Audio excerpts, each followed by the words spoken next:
had the privilege of spending time with an incredible group of women in Hamilton, Ontario at a Strawberry Sealskin Pin Workshop hosted by dehs Aboriginal Health Centre. Every time I walk into a room like this, I'm reminded that healing doesn't always happen through big moments. Sometimes it happens sitting around a table, sharing stories, laughing together, creating with our hands, and simply knowing that we are not alone. As women, we carry so much. We carry our families, our communities, our ancestors, and sometimes we carry pain that no one else can see. We spend so much time taking care of everyone around us that we forget that we deserve that same love and care too. That's why these workshops mean so much to me. They're about creating a space where women can slow down, breathe, and be creative, and remember that they matter. Every single woman in that room brought her own story, her own strength, and her own beauty. Watching each strawberry pin come to life reminded me that no two journeys are the same, but every journey deserves to be honored. When women support one another instead of competing with one another, something powerful happens. We build each other up. We remind each other of our worth and we become stronger together, and that's how communities heal. To every woman who joined us today, thank you for sharing your heart, your laughter, and your kindness. This is the sealskin strawberry that I made with 7 seeds. I started the top one as my mother, and then I'm here on the right. My sister is here on the left, and then I have my cousin Kelly, my aunt Leora, and then my daughter is in the center. And then I have my grandmother, Eva Judge, who I never met. She passed away when my mother was really young. She's Ojibwe, Wolseley First Nation. And I know that when my mother and my Aunt Leo were really young, their parents passed away, so they were sent to live with their aunt and uncle on Six Nations, Catherine and Elgin Miracle. And they were conditioned to live by the Bible, and they never left the res, my grandparents.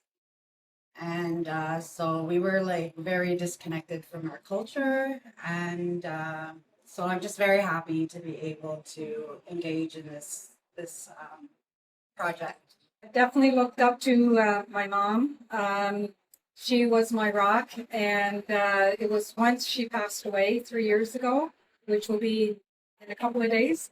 That's when I decided to go on my journey to get to the roots of my culture, and it's like I was lost before, and now I'm found, and it was the best thing that I've ever done. And yeah, I haven't felt more like home since, and I know she's with me on this journey, and I know she's proud of me.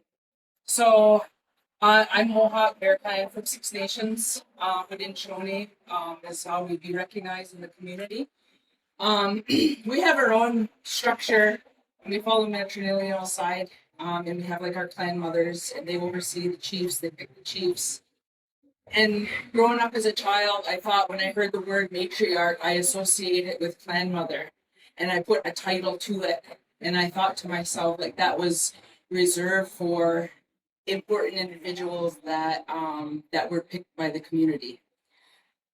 And as I got older and had my 5 children, running a household, keeping the family together, learning language, going to ceremony and keeping them off track, that's when I realized that shift, that it doesn't have to come with this big title that's seen by the community. It's keeping your own community in line. And that's what I did. So when I started trying to trace my family line back on my matrilineal side to see how far I could go back in time through records. And what I found out was it took 150 years for one person in my family to break the cycle, to come back to ceremony. It took 180 years for my son to be a fluent speaker. 180 years is how long it took for one person to say, I'm going to return to ceremony, I'm going to return to culture, I'm going to return to language. and that's where we are now. So I'm hoping that 150 years down the road, when my generation is looking back, they'll be thankful for the matriarchs in the family that made that decision to go back to altar and ceremony. So today I realized that I had many matriarchs in my life. I think we don't really connect with that word as much as we should. The direction today was every time you put a bead on your strawberry to think of a matriarch in your life. And for me, that ended up being 14 seeds on my bead. So that's everything from both of my grandmas. One was a residential school survivor. One is the daughter of a residential school survivor. To my mom, who I see her as the centerpiece. Without her, I'm not here. I don't have any of my people. My sisters are on there. My sister-in-law, my oldest nieces, who are becoming young women.